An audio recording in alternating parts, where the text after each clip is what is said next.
estamos aqui para a nossa quinta videoaula.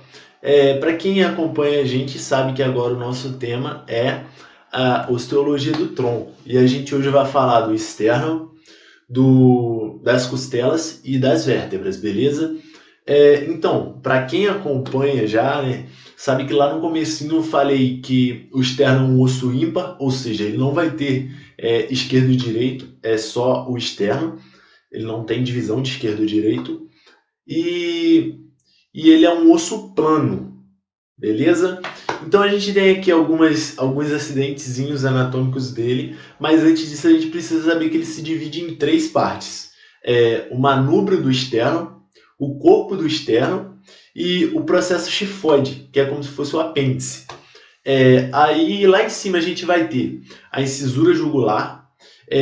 Dos dois ladinhos a gente vai ter as incisuras das clavículas, tanto da esquerda quanto da direita. Face articular para a primeira, cartilagem costal e assim sucessivamente, beleza? Esse é o externo resumido de uma forma mais simplificada para vocês. Agora vamos falar um pouco das costelas.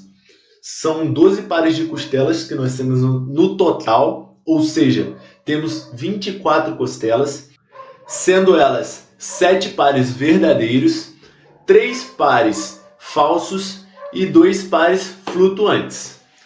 José, como que a gente descobre a lateralidade da costela? Gente, eu também vi o vídeo da Natasha, super amei, né? Que eu sou viciado em anatomia, gosto muito.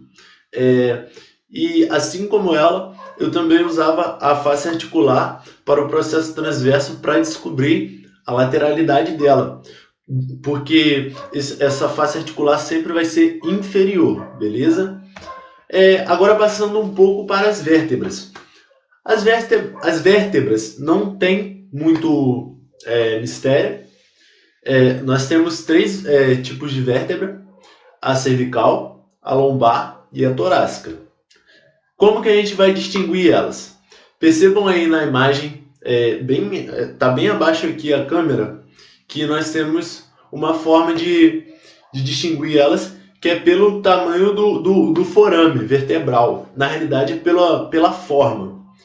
Se ele for triangular, ele pode ser lombar ou cervical. Mas se ele for mais circular, ela vai ser uma vértebra torácica, beleza?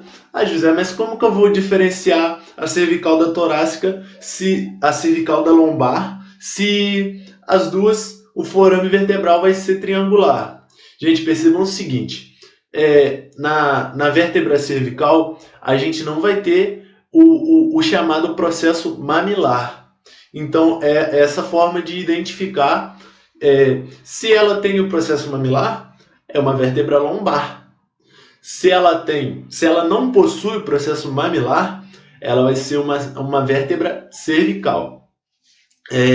Passando um pouco mais, a gente tem ali o corpo das vértebras, o forame vertebral, processo espinhoso, que todas elas têm, processo articular superior e processo transverso, beleza?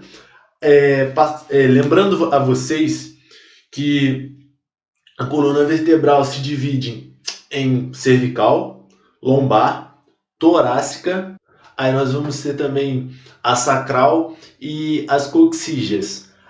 A cervical a gente vai ter da C1 a C7, sendo que C1 e C2, C1 é Atlas e C2 também é conhecida como Axis, beleza?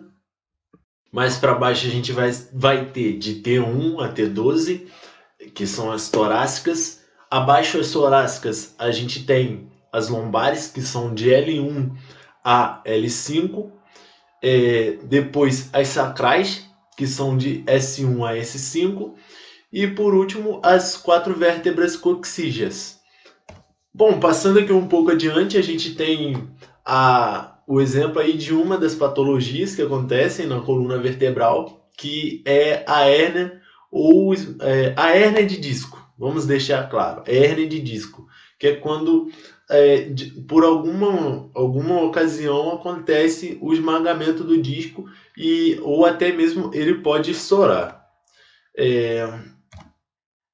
Bom, eu resolvi botar esse slide falando sobre a escoliose, hipercifose e hiperlordose, porque eu assisti a aula da Natasha sobre o resumo, né?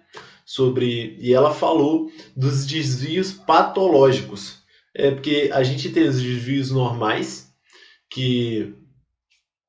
da coluna e a gente tem os patológicos. Então, a escoliose, para quem não sabe, é uma curvatura lateral da coluna. A hipercifose é a da região cervical e a hiperlordose é uma da parte lombar. Então vamos lá. Como que acontece essas hipercifose, hiperlordose, a escoliose? Então, tudo depende. O exemplo, a escoliose. A escoliose ela pode ocorrer por uma inibição de algum músculo, por algum músculo muito encurtado. Por isso que é importante a gente estar sempre avaliando a melhor maneira de treinar o aluno, a melhor maneira de por que não implementar um alongamento, porque a gente não sabe se ele está muito encurtado, se ele está pouco encurtado. E é importante também a aprendizagem motora nisso, por quê? Porque se for uma inibição de comando, é através de aprendizagem motora que a gente vai fazer com que esse comando retorne ao seu padrão ideal. Entenderam? Bom, gente, então a gente vai finalizando aqui a nossa quinta videoaula. Eu espero que vocês estejam gostando das aulas. Espero que esteja sendo legal para vocês. E espero do fundo do meu coração poder estar ajudando vocês de alguma forma. Agradeço que vocês, a vocês que estão acompanhando até o final. E espero muito que vocês alcancem o objetivo de vocês aqui.